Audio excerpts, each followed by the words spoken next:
আমরা প্রতিদিন সূর্যকে আকাশে দেখি, কিন্তু কখনো কি ভেবে দেখেছেন এই বিশাল আগুনের গোলার ভেতরে আসলে কি আছে?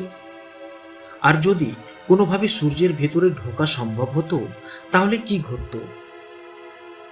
সূর্য কোনো সাধারণ আগুনের গোলা নয়। এটি মূলত হাইড্রোজেন এবং হিলিয়াম গ্যাসের বিশাল গোলক। সূর্যের একেবারে কেন্দ্রে রয়েছে কোর বা কেন্দ্র।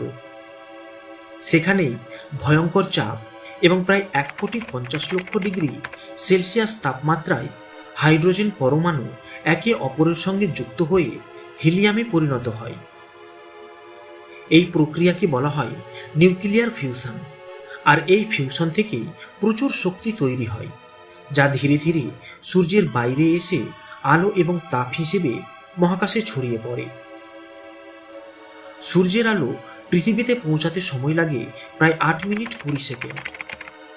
কিন্তু সূর্যের সবচেয়ে আশ্চর্যের বিষয় হলো, এটি আজ যে অবস্থায় আছে চিরকাল এমন থাকবে না।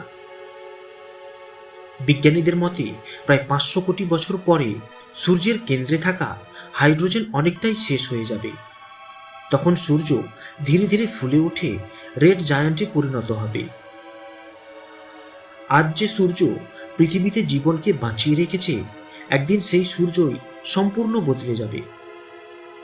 কিন্তু তার আগে পর্যন্ত এই বিশাল নক্ষত্রই আমাদের পৃথিবীর জীবনের প্রধান শক্তির উৎস।